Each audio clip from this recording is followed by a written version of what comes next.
Hey guys, it's Claire, and this is In The Real, the podcast that provides a safe space to talk about whatever we want with absolutely no judgment. And today, literally, this is the very first person I thought of when I was like, podcast. Aww. I was like, I gotta get Mason on. Heck yeah. This is Mason, everybody. This is Mason, yep. All his links will be down below. You guys check him out. He makes films. He's going to film school. I met him at film camp. And if this wasn't a podcast, I would totally cut to a vlog of him making fun of me for getting stuck in an elevator. Well, but... if you knew how to edit, then you could do that, but... I'm joking. No. I know. No. Okay. You're better than you used to be. Thank you. That means a lot. You're improving. Yeah. Yay! I totally showed him what I did at film camp of me glamorizing pedophilia. Blew me away. Blew me away, that's right. Hey, at least it was funny, right? It was funny. Thank you. It was funny. It was shocking. It was the shock value that got me.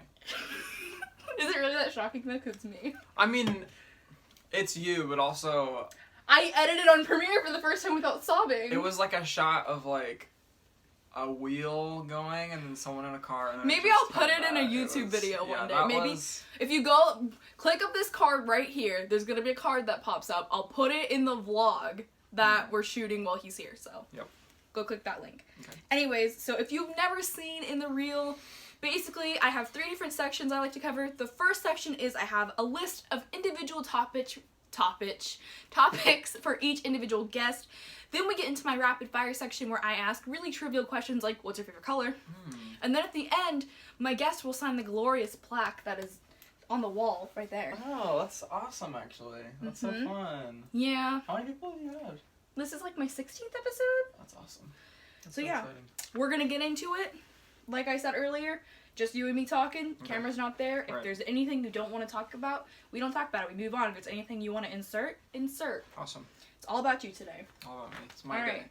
So the first questions that I have for you are, what were some of the inspirations behind some of your previous films? We can start with 1 and 5, which is what we actually did together. Yes. Okay, so 1 and 5. So we're jumping back. When did that come? March 2018. March 2018. No, actually February is when you approached me with the idea. Yes. So I had just had a pretty significant bout of depression. I remember that. I was like so upset because like you wouldn't post regularly on Instagram and stuff and like. Yeah. So that was back in, it was end of the year 2017, beginning of 2018.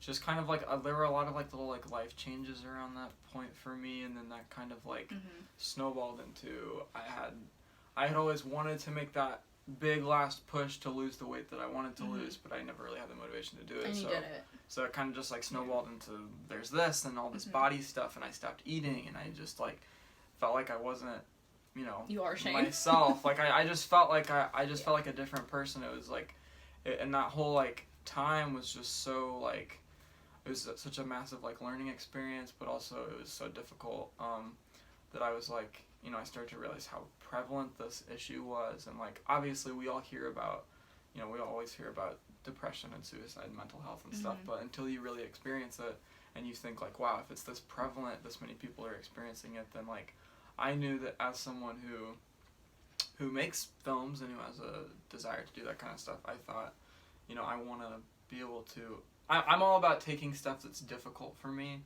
and I want to turn it into something creative.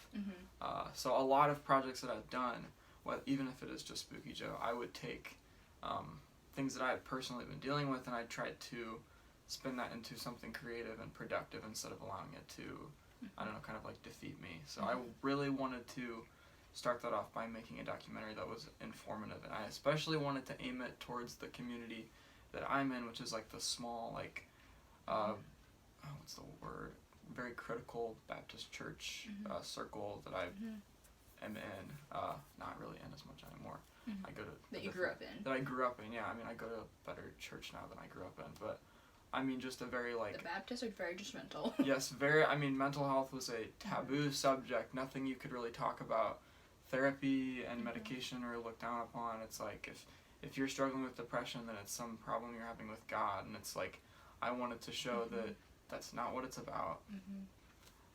And that, you know, just to show, I wanted to point it towards that audience, but I also wanted it to be open to anybody who was struggling with that, because there are a lot of people struggling with that. I knew anybody watching it could have been secretly struggling with it. And what was great about that was, after we released that, I had a lot of people from, like, my church circles. I had people just that I didn't even know who, like, commented or messaged me and were like, hey, like, this was super, super helpful. Thank you so much for making this. So, I mean, that was the inspiration for that. I just wanted to be able to give that platform of a voice and kind of show it through my originally we were going to do like a regular like scripted structure format, and then that was February, and then around March you're like, hey, we need to drop this script idea. I just want to make it really authentic. And then that's like what prompted you to change the entire premise of what we were doing? Because I knew that we could make a good scripted thing. Like, I knew, like, okay, this could be good. I've seen it done before. Like taking issues like that and making it like a story type thing. But I also knew that it could kind of get muddled a little bit, kind of lost in translation, and people might not totally get the point. And I wanted to make sure, like, it was important to me that I made a film and I wanted to be creative, but it was also really important that I wanted to get the message across. And I was like, you know, after, we can get into this later with like Spooky Joe, but after Pillow Productions and Spooky Joe, I wanted to start like breaking new ground with stuff that I made, and I knew the documentaries was a whole. And you'd started watching Shane Dawson again. Yes. And you were talking about how much you loved that. Yes, I love the format that he started taking like a year ago. He and Andrew, man. Yes, like, give Andrew credit, okay? Andrew Sawicki is great. Yes. He also needs to marry Garrett. Moving on. Except he's straight. It's fine. So. They can just be a YouTube couple. It's fine. Right, yeah. They can Tana and Jake. I was right about to say Tana and Jake. I was literally That's so fake, right? I'm pretty sure. But then Trisha vlogged about it. Did you hear about that? She was like, Did Trisha she really? and Jake were so... She tweeted about it too. She posted the vlog this morning. I haven't seen it yet. But she tweeted like a couple days ago. She was like, Tana and Jake just dropped off their invitation. They're so happy. I mean, it's happening. There's a wedding. Because they announced it at... Was it a VidCon? Didn't Grayson get married too? And that's obviously not real. Who? You don't know who Grayson is? The Dolan twins. They made their own ship name. Like, yeah, we're married. Like, that never happened. No, but I mean, this is... I don't know. That can't... the whole Tana Jake thing is so, like... They're both irrelevant right now. That's why they're doing it. That's why they're doing it. Okay, right. But yeah, anyways, so back to... So I wanted to start doing new stuff, and Shane was a big inspiration for that. And I've always, like, related to him a lot on, like... Especially on, like, the body dysmorphia thing and about that whole field. You are Shane. You're drinking Diet Coke right now. I am drinking Diet Coke, except I am straight. So I guess I'm half Shane. He's half straight. You're the straight side of Shane? I'm the straight. You're Shane when he was with Lisa. I'm the straight side of Shane. But, yeah, I just love that format, which, you know, really that format, I think, is more representative of what I did with The Good Old Days, I think, was a little more that format. I think 1 in 5 was a little more, like, traditional documentary. But, I mean, I wanted to break that new Honestly, ground. Now that you mentioned that, I thought I was watching Good Old Days, and I was like, this is very reminiscent of Blair Witch Project, the way it was shot. Right, like going around, yes. Yeah, did you feel that when is that something you took inspiration from? Or I you didn't realize until you got to the editing room? With inspiration from Shane or Blair Witch? Blair Witch. No, that was accidental. But I did kind of think about that. The good Blair Witch. I was like, I was kind of, because, like, a little bit after that came out, I was having a conversation with somebody about horror movies, and they brought up Blair Witch, and I was like... Good Old Days and Blair Those are, like, cousins or something. No, anyway. Good Old Days is like if Blair Witch and Shane Vlogs had mix it together. Right, yeah. I mean, yeah. Yeah. No, I was super excited when you wanted to change the format. I was like, wow, he wants to go away from scripted. Yeah, I did. I was super excited. I was like, you've done scripted. You have that down. You need to do something else. But, like, when you brought it up and you're like, hey, we need to switch this up, I was so happy. I was like, this is going to be even better. Yeah, I was excited. And I knew that it would be easier. Maybe not easier. It would be the better way to get that message across. And I think it was. I'm glad that we did it that way. Although I still sometimes I get on my computer and I see the, like, documents that we had made about, like, we were trying to, like, break down the characters in the plot and stuff, and I was like, oh, that was fun. That was fun. Yeah. But we could always do it a second time, do it scripted. That's true. 1 in 5, 2. No, I'm joking. 1 in 6. 1 in 7. Yeah, I was so excited when you wanted to work with me on something. I was like, this is awesome. I wanted to branch out with who I worked with, because if I were to, like, I don't want to say career, but I guess technically, I don't know. If I would break down my career into phases. Like my first phase, I only worked with my cousins way back in like 2015, 2016, and then it was Sam and the Pillow Productions people. And then after that, I was like, okay, like who do I work with? It's like, okay, well, let me look around. Like I know Claire. I was like, I could with Claire. I tried to work on. I have a lot of projects that never got made. That I guess I could talk about eventually. But like, I was trying to find new people. I wanted to keep it fresh. I didn't want to keep making horror. I didn't want to keep making... You really did do a lot of horror movies. I did. I didn't want to keep making Spooky Joe stuff forever. I wanted to end that. Yeah. So you ended it in a really good way though, which we'll get into. Yeah. But yeah, your most recent work, actually, The Pitch. The Pitch. Super funny. What prompted you to do comedy? Again, I was like, I knew I wanted to do at least one project this summer before I went to college. And not anything big. I didn't want to do like a 20-minute thing. I want to do like a like somewhere between like 8 and 12-minute thing. Yeah. Which is still a lot. Yeah. And I was like, I don't really know what I want to do. I was like, I'm not going to do another documentary. I don't really want to do an 8-minute documentary. An 8-minute documentary? Yeah, what is that? What even is that? So it's like, I was like, and I texted Sam and I was like, hey, like I want to make something this summer, but I don't know what I want to make. And so we like had talked about it, and there were a few other ideas we threw around, and most of them were leaning towards horror. And I was like, I mean, we could, but like I've done. Honestly, that. After you go to film school, you need to do a horror short to see the difference. Right. Yeah, and I want to. I definitely do not want to leave that. Yeah, but me being the film nerd, when you sent it to me, I was watching a Shane video. We have this inside joke where we're like, when one of us makes a video, we're usually watching Shane. We're like, let's finish Shane first. Well, I will watch your video. But I'm watching Shane first. But I'm gonna do Shane. I'm gonna watch Shane first. Sorry. You're gonna do Shane? I just realized I said that. I'm gonna do Shane first. Right? No. Yeah, but no. Yeah. It's always him and Shane. They're the two I'm always going down to. Yes. Your favorite YouTubers. Yes. On every one of your videos I comment, I love my favorite YouTuber uploads. Yeah. Yeah, so I really want to do something different, and I've always talked to Sam and Jaden, who I did the pitch with. I've always talked about, like, they especially have always been like, let's do a comedy, and every time I say no. I'm not funny, like, I could never do a comedy. It's like, I don't trust my sense of humor enough to, like, appeal to people. I also think that comedies are hard, because, like, everybody thinks something different is funny, like, it's hard to make one funny thing that appeals to a lot of people because there's so many different senses of humor. And so I was like, I don't want to do that. It's like, I did not want to try comedy. And then we were sitting there arguing. Comedy is very niche. It's very hard to do. It is, yeah. And like, we were sitting there arguing about what the movie was going to be about. And I was like, the movie should literally be about what we're doing right now, which is arguing about what the movie should be about. Yeah, no, when it got uploaded, I'm like, the pitch. I'm like, oh, I already know what this is going to be about. Just because, film nerd. Right. I understand how it works. Right. And so. And then I was like, okay, let's okay. Yeah. I was like, the point is that it's so dumb that it's funny. And then it makes sense. Right. Yeah. I was like, and then Sam walked up in those short shorts. I was like, oh my god. And how many people like said something about that? They were like, Sam, short shorts are a little. Was he trying to go for that 80s look or what? Yeah. So basically, for some reason, whenever we filmed like the, like kind of like the bland like, so there's like 3 like tones to that video. There's like just the part of us talking. And then there's his version of the story, which I like saturated the heck out of. Oh yeah. Made very orange and like very warm. And then there's my version of the story, which is very like blue and desaturated because I wanted like mine to give a boring feel and his to be like a like over sensational. It was literally the pitch that I pitched to like Dave and then it was literally that. Yeah. Like I was hyping up what I was doing and they're like, this sucks. This isn't gonna work. Yeah.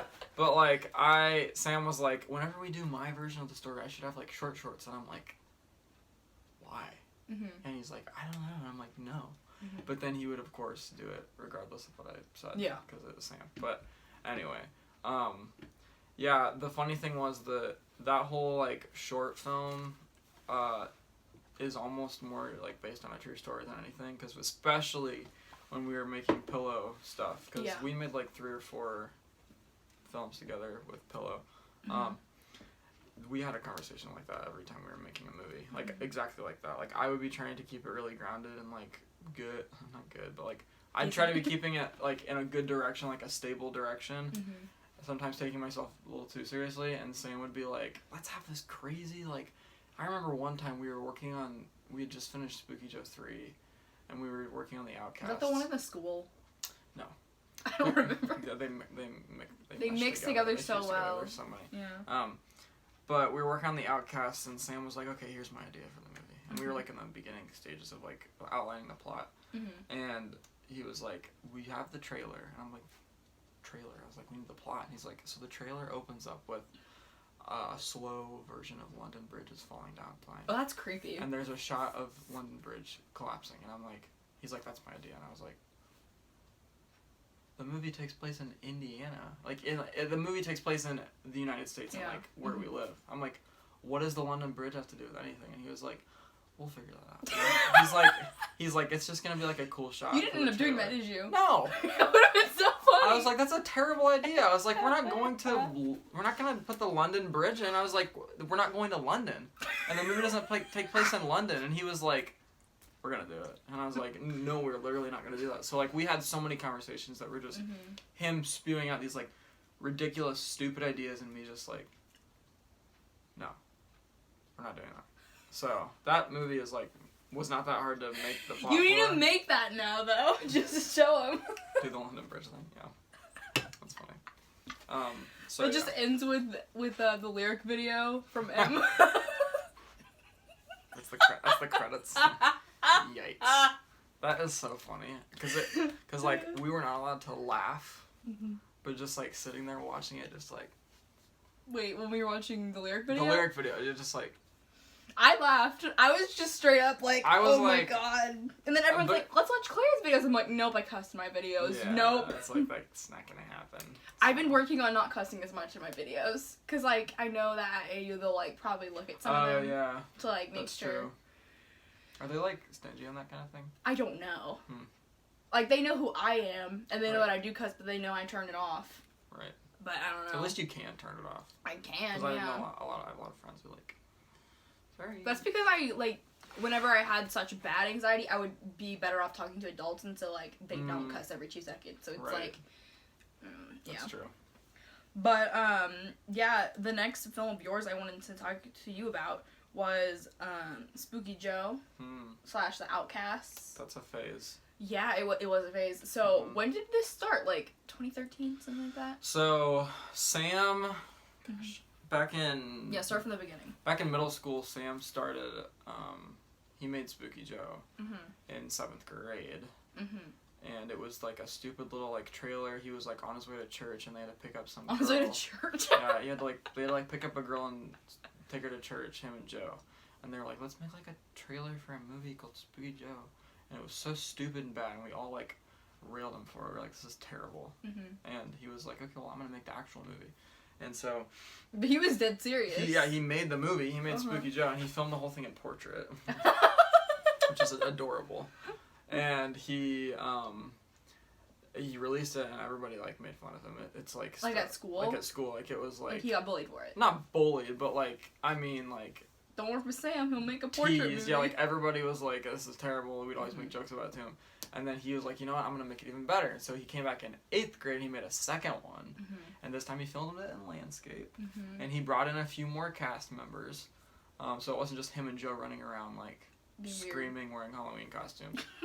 And it was, like, a step up, but still bad. And we made fun of him for the second one, too. And so he, like, quit, and he tried making a little, like... series called Earthshakes. That was bad. He's like, and so he kind of like gave up on all that, and so I came up to him in like 9th grade, and I was like, listen, I want to make Spooky Joe 3, and he was like, heck yeah, no, like I get made. He's like this kind, like that was like the source. He's like, of it his, has to stop. Like it has to stop. He's like, yeah, it's like it, like we get made fun of for that stuff. It's like I'm not gonna make another one. I was like, okay.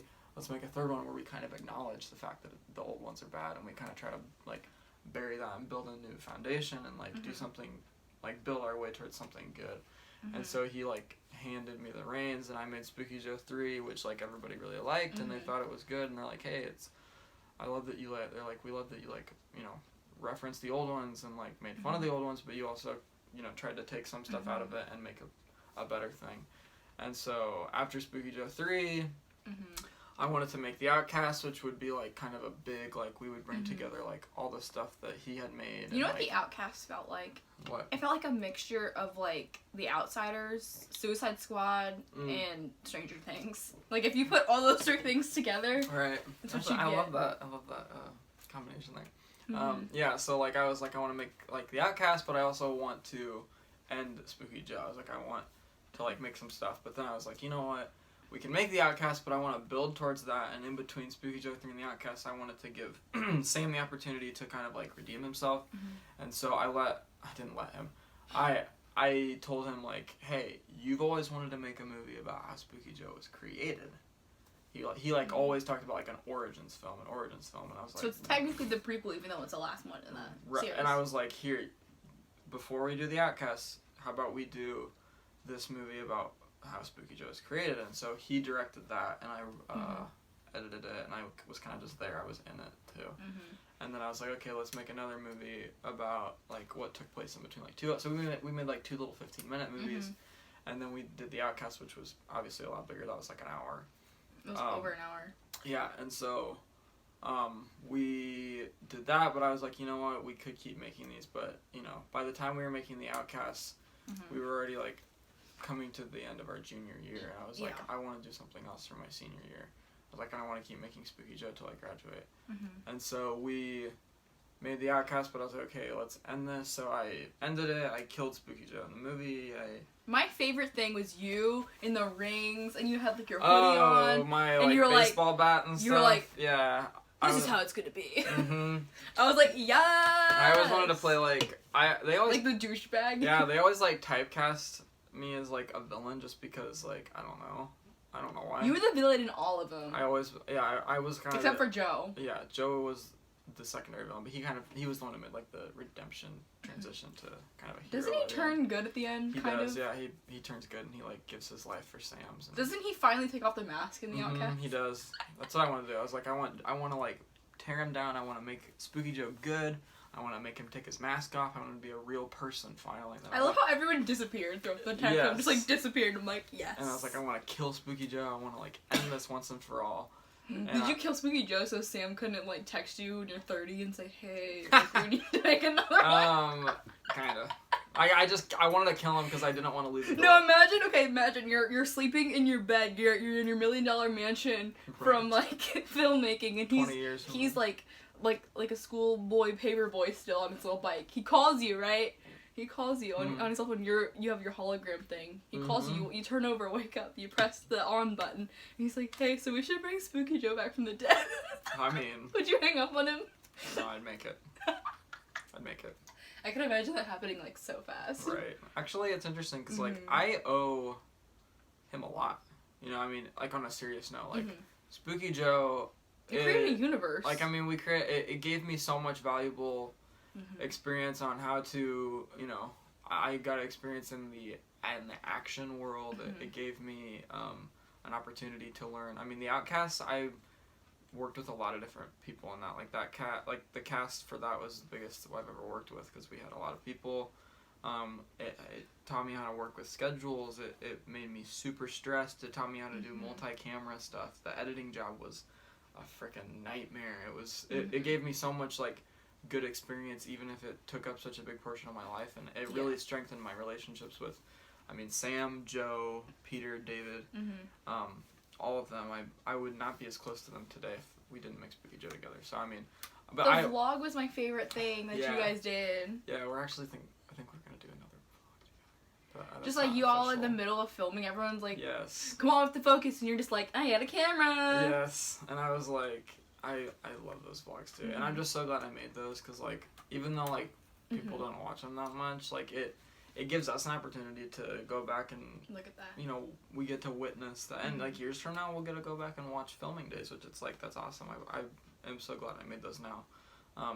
But yeah, I definitely wanted to end Spooky Joe, and like Sam agreed, and they all agreed because like our schedules were getting busier, and we were getting jobs and stuff, and we were like college preparation by that point, and so we were like, okay, let's end Spooky Joe with like on a high, and we wanted to like go out with a bang, and so that's what we did, and we put The Outcast out at the beginning of 2018, and that was it. I wanted to end it, so like killed Spooky Joe. I had me like get defeated. I think I took away my powers. You like disappear at the end. I get locked in the basement. I thought you were locked in the basement at the beginning of the movie. No, that was a different one. Oh, so you're in the basement a lot. At the end of the Outcast, yeah. At the end you of the running down the stairs, my favorite thing. I get my powers taken away, and then I get locked in the basement as like so you're my just, prison. You're just in Sam's basement. That's like the story. It. Like the end is like I'm locked up. Oh my gosh! You needed like a 3-minute skit of you breaking out of Sam's basement. We're working on stuff. We're working on a reunion. We'll see. That'd be so funny. But yeah, so that was that was a big phase. But then I kind of was left with. I've been working on if we put it on like a time clock. I started work on Pillow the end of 2015 and I finished beginning of 2018. So it was like 2.5 years that I was used to like anytime I was working on a project it would be Spooky Joe. Anytime I was writing something it was Spooky Joe. Anytime I was editing something it was Spooky Joe. Everybody would ask me, when's the next Spooky Joe? And Spooky Joe. And it's like once I ended it, it was like, okay, like what's next? What do I do? Yeah, it's like it was kind of that idea of like, okay, kind of like worried. End of an era. Yeah, I was like kind of worried because I was like, okay, what do I make? But it was also really exciting because I was like, okay, what do I make? I can do whatever I want, and that led in it because I think a few months after, Outcast was March 2018. Yeah, like we were already planning your next film. Yeah, 1 and 5 started work on that in like February. So you were so dedicated. You're like, hey, I would feel bad working on like 2 different projects while I'm still with Pillow. So you were like. It was like a relationship with them. It was. You were like, hey, I can't cheat on them. I'm gonna have to like quietly exit from Pillow, and then we can go full force on this documentary. Yes, it was. Yeah, I didn't want to feel like, and I also didn't want to feel like I was like giving half my effort to each of them. I wanted to make sure like, okay, I'm gonna put all of me into finishing the Outcast, and then I can put all of me into doing 1 and 5. Yeah. So that's why we kind of made 1 and 5 like a summer thing. Which I was totally fine with, like. Having good friends that you're going to keep forever. Yeah. Like, you're already working hard to maintain relationships with them, and you've built something up. You have to end that properly. Definitely. You can't just, like, leave. Just kind of like, be like, oh, okay, whatever, I'm doing something else, Yeah. So I always want to make sure that as I'm finishing a project, I'm already, like, thinking about what's next. So, I mean, as I finished 1 and 5, I was thinking about what I'm going to do next. As I finished The Good Old Days, I was already working on ideas for the pitch and stuff. So, and as I finish the pitch, I am currently thinking about what I'm doing next. So it's I constantly want to make sure that I'm working on something. Like when we met at film camp, you were already talking about how you were ending the Spooky Joe stuff. You're like, this is something I've been doing, but after this week, I have my break from that. But like, we're gonna end this. Yeah. And then I was like, wow, because like I went and like not like actually watched the videos, but I looked back at your YouTube that week, like when we met, and I was like, oh, he's like legitimately making like a whole universe, like a world for himself. Yeah. And so, and then you edited our project like so fast. Well, not really. It was 8 hours, but you know what I mean. Yeah, it would have been faster if Ryan and I weren't like screwing around half the time. But yeah, no, I was like, what is he gonna do next? And then you popped that out. I know in a week, and I was like, okay, all right, I'm not worried. And then you were finishing up with Outcast, and then you asked me to do a film with you, and I was like, wow, he really is thinking like next step. Yep. I always want to make sure that I don't want to be sitting and not working on something. Like if you were to open my computer, I was never worried that you weren't gonna do something. Like if you were to open my laptop, like it's in my bag right now, and you like opened up like Word or something. There's so much stuff on there already that. Like I'm just working through and ideas and what could I do, and anytime I cancel something, I want to make sure that I save the files for it in case anything from it ever becomes usable. I mean, I have concept art from stuff that I canceled. I have like full scripts. I have full plot outlines of stuff that I ended up not doing, but I keep it just in case. And there's actually, well, if we talk about the future later, then I'll bring that up. But. Actually, for a second, can I turn that on? Yeah, go for it. I'll just keep it on for a few minutes. You're good. My back. I think I'm old. Funny. Okay, there. Was that The Office? Yeah. I don't like The Office, but like I love that that's like on there. You know what I mean? And I have as mayonnaise an instrument from SpongeBob. Oh God, you literally are the 4th member of AJR. Do you even know who they are? Who's that? It's a music group that are really good. Oh, okay. Anyways, okay, so. Let's talk about Pillow Productions, now it's Pillow Project, in its entirety. what prompted you to start working with them? Were they already a business before you got to work with them? Did they already have the name Pillow? Like, where did all that kind of stem from? Yeah, Sam was already doing Pillow. It was already called Pillow. Yeah, he had it as Pillow. It was Pillow Productions from like 2012. But I mean, it was stupid. As I mentioned, it's stupid crap.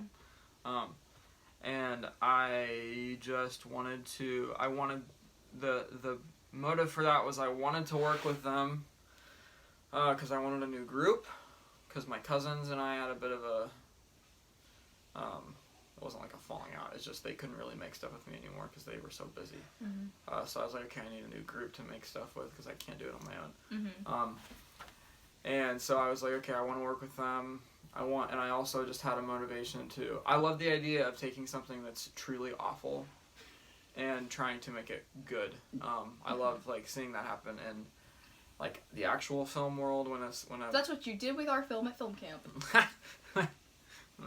I don't know if I made it wonderful, but... You made it better than what I pitched. Oh, it was your pitch? It was my pitch. Oh, it was your pitch, And then Annika's like, I'll write this. No one trusted me. They're like, we got this. But I wanted to make Spooky Joe better. I wanted to work with them, and I knew it would be a challenge, so I wanted to take the challenge on. And so... Were you already good friends with them before, or...? Yeah, we were already good friends. Especially, like, Jaden and I have always been, like, super Mayhan's close. a really dope last name, like, just saying. Like, it's pretty dope. I'll tell him that. You all have cool last names. Catter, Stage. Yeah. That's true. Joe's last name is Martin, so I don't Joe think Martin? that's a dope last name. I don't think That's Martin's like that dope. It's like a typical, I guess he's cute, though. It makes up for it. Hey! Yeah, so that was really the motivation. I just wanted to make something good, and I wanted to work with them. That was, like, my main thing. And I also, I just wanted to make, you know, really good memories with them. That's what I ended up doing, so. Yeah, like, regardless, like, because you know the idea for, like, Spooky Joe Outcast, like, it started out as something kind of dumb. And then it became something that meant so much to all of you. And you could really tell through the vlogs, like, you guys doing that, like, literally, if you think about it in any terms, literally going to shoot something that somebody wrote is stupid. Like, just in the bigger things, like, that's stupid. But it turns out to be so much fun, and, like, you can make some really cool stuff. Definitely. Oh, yeah. And, like, through the vlogs, it showed that you guys were having a lot of fun, and that it really meant something to you guys. Oh, it really did, yeah. Definitely. And it still does. We still have a group chat. Obviously, we still hang out, but, like, y'all are best friends. As a group, I don't see all of them as often. I see Sam literally all the time. But, like, and I see Jaden a lot. And Joe, I see sometimes, but, like, a lot of them. But, I mean, Peter... I am actually working with him on something right now. But that's great. Future, if we get into the future. Like, film is one of those things where you have these connections for life. Oh, yeah. If you don't, you know, break them, obviously. Right. And even if, like, you don't see them all the time, like... They're still your friends. You gotta keep those connections, because, I mean, film, to me, is just all about connections. I mean, it's about... I have a demo reel where I talk about this, but, like, I mean, film is about... You know, you make such a great, even if you don't know anybody, and if you don't necessarily have the exact same belief system or anything, you know, you bond over this desire to tell stories and to make people feel these emotions, and I mean, that is enough to have a good friendship to me. You know, it's like, who cares if you believe in the same religion or the same, you know, politics or whatever. It's like, you know, you both love to tell stories, and like, you can bond over that regardless of, you know, anything else, I think. And I mean, you make a connection with the audience, you know. I mean, the idea of being able to work on this, like, thing and then put it out and be able to allow people to feel a connection to this thing you've made is, like, what else can you do that with, you know? I mean, film is one of the only, I mean, obviously, like, other art forms, but film is, I think, is just so unique in that way. Film is so different, because, like, you can be, like, a welder. You say, hi, I built this, right? Or you can be, like, an architect. I drew this. Yeah. But with film, it's I did all of those things. Right. And maybe you specifically didn't do, like, say, like, take Kill Bill, for example. Like, there's, like, a whole 10-minute animation sequence in the first part. Like, Tarantino obviously didn't sit there and sketch all that up. Right. But the fact that he had the idea to put that in there was like, hey, I had something to do with that. Like, that's really cool. Yes. And, like, obviously, other directors, creators, like, they put so much of themselves into making this big thing. Yeah. Like, you're a part of something that is not only visually stimulating, but it's, like, you, like, across the universe. Not only is it perfectly made, like, the camera work and like everything they did in editing was amazing, but it sounds great. Like it's nice to hear. Yes. And that's what film, I think, does for a lot of people. Definitely. I could go on and on for hours, but I really could. Yeah, I could too, because like a lot of people do practical things. Yes. This is like the least practical thing ever, but it makes us happy. It does, and I mean, I'm gonna go.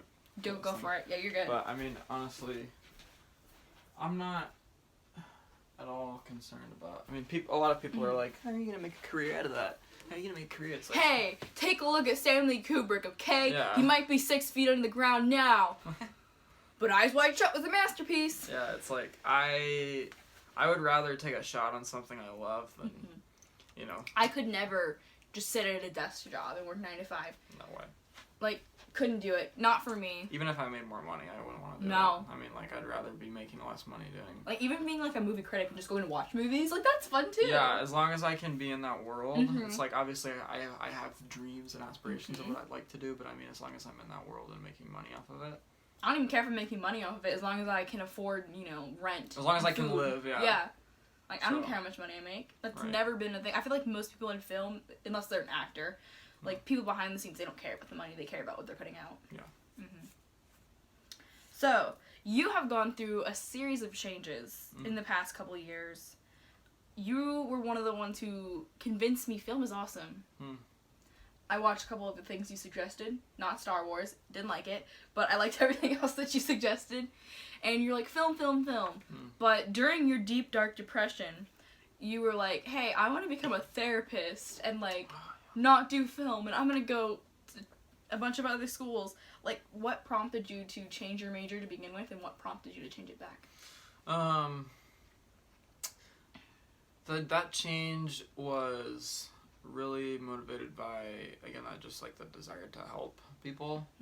And I was like, I really want to help people. I want to be like hands-on helping them with these problems. And I was super passionate about mental health. I'm still very passionate about it, and I'm very like outspoken about it. But I was like, I really want to like, you know, I feel like that's a really good place to do that, and like counseling and therapy and all that. And then I was like, you know, so I was stuck on that for a while, and that's when I started changing colleges and stuff. But then I started thinking, and I was like, you know what, like I love movies.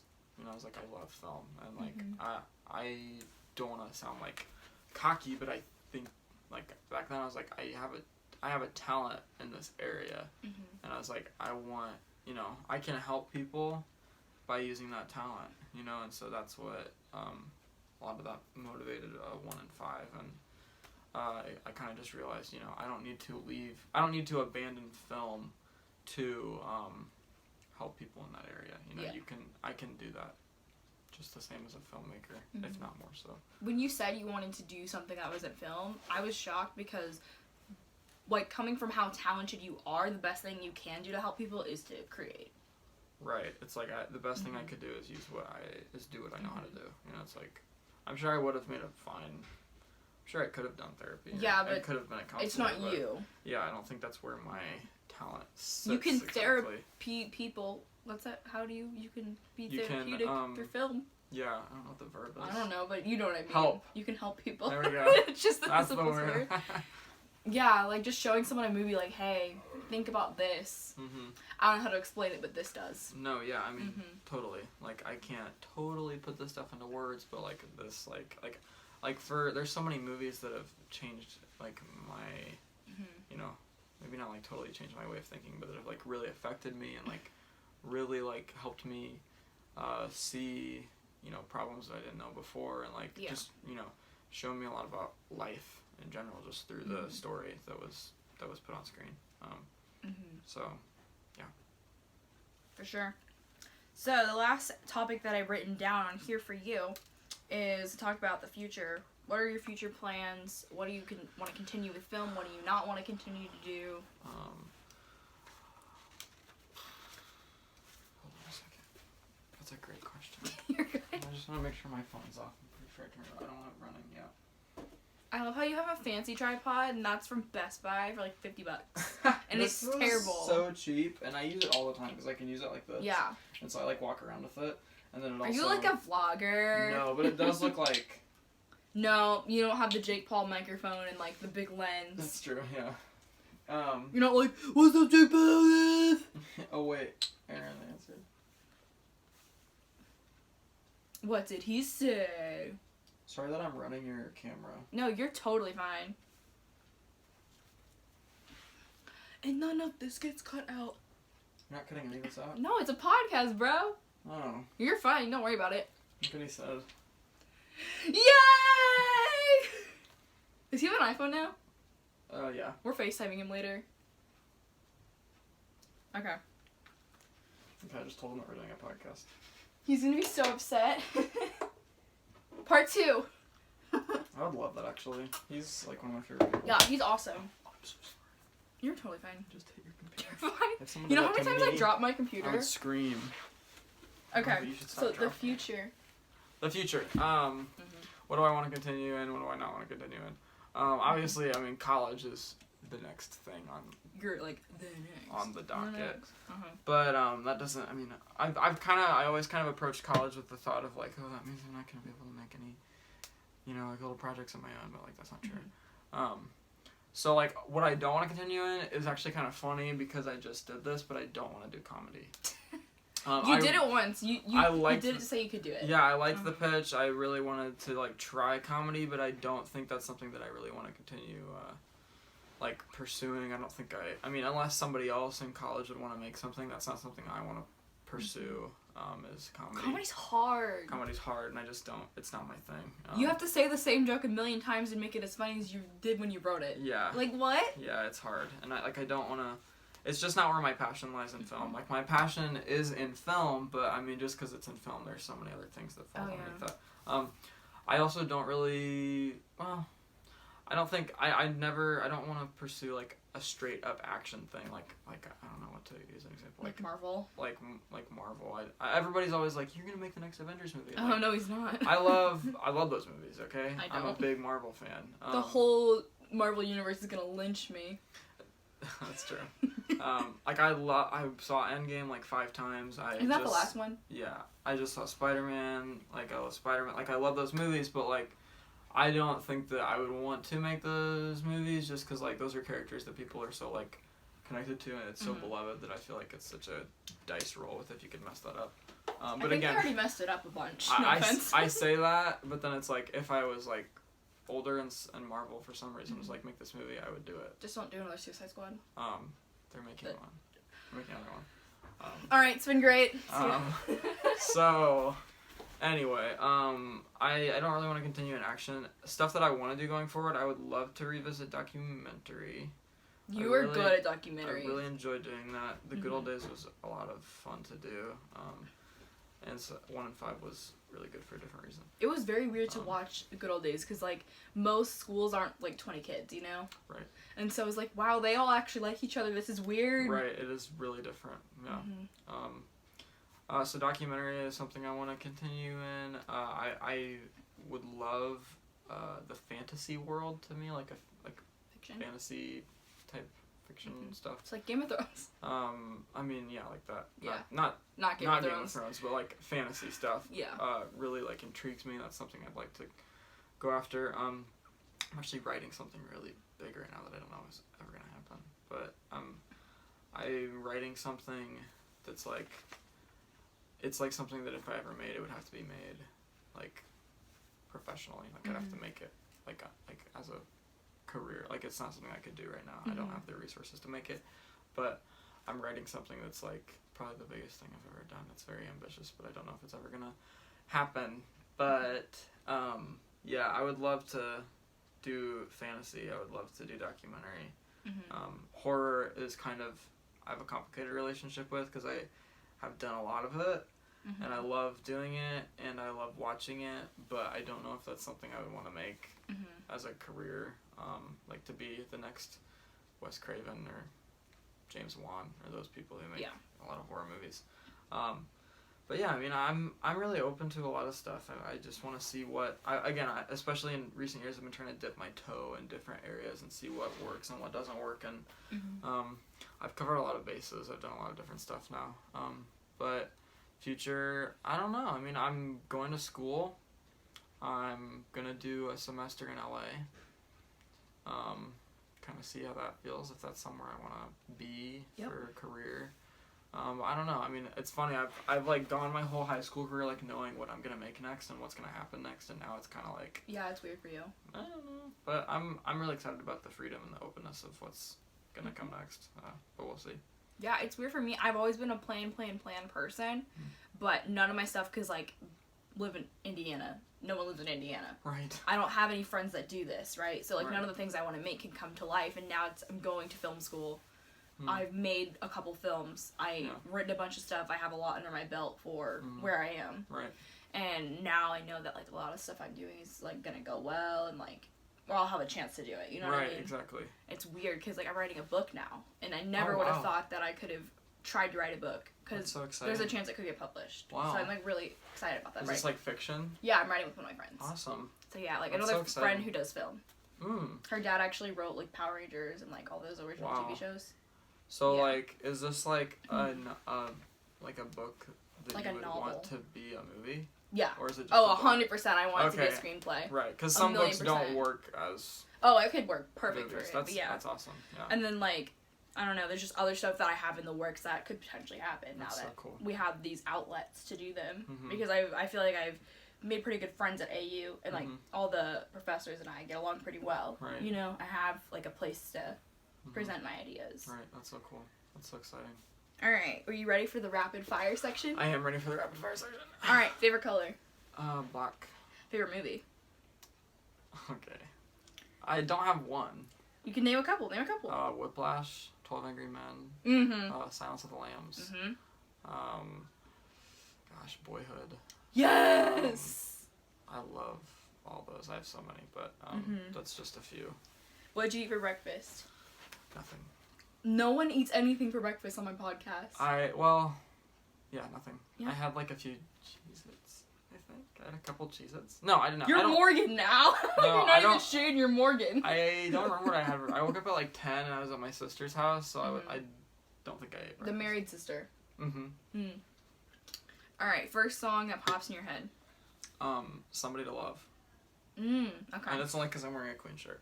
That does make a lot of sense. Really, because I looked at the screen and I had the logo. I was debating last night. I was gonna text you. I was like, "Are we having the same brain thought? Are we both gonna wear our filmmaker shirts?" Oh, I can't because it's gone. Is it too big? It is, but you could cut it. My mom took all of our. So when Emily, my other sister, when she went into college, she used to play basketball for like travel teams.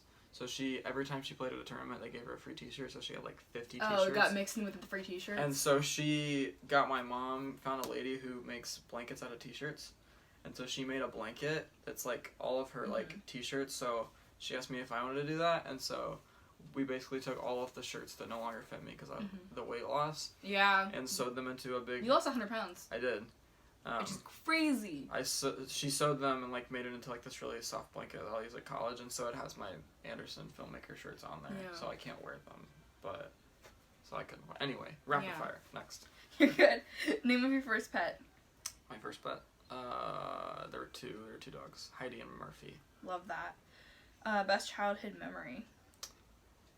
Probably just like my cousins and I just like totally like just screwing around and like BSing a bunch of like stupid stories together and like being dumb. You and Megan on the phone for the clown story. Yeah, like that's like, and like way before that too, like when we were younger, like I think I owe my love for storytelling to them, because they don't do that anymore, but like we used to just make up the craziest stories and try to reenact them, and so that's probably like my favorite childhood stuff with them.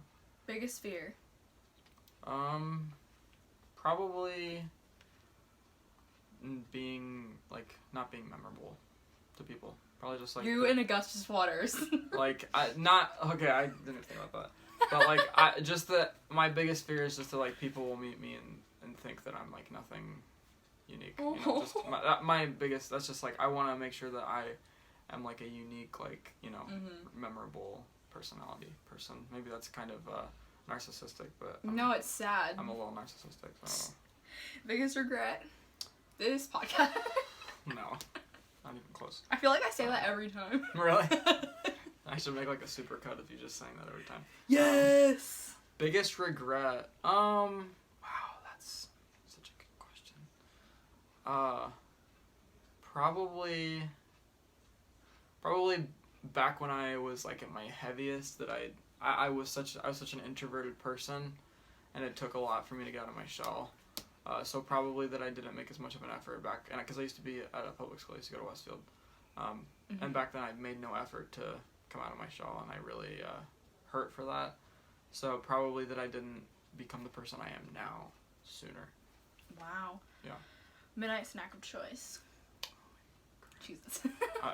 Actually, Cheez-Its. Okay. Worst subject in school? Pre-calculus. Jesus. Say something in another language. Como te llama? Love that. Are you satisfied with your episode? Yeah. Feel pretty good? Is it over? Yeah, it's over, man. That's that was all? it. Oh, I thought we were gonna talk about more stuff. We can talk about more stuff. You want to add anything? Oh, I mean, I thought you had 3 segments. That was the third one. Or that was the second one. You have to sign my plaque now. Oh! Yeah, you gotta sign it. I'm special. Take it off the wall. There's a pen up there. Okay. Okay. Anywhere you want, however you want it signed. Okay. If you just want to, like, write over it, I'm just kidding. No.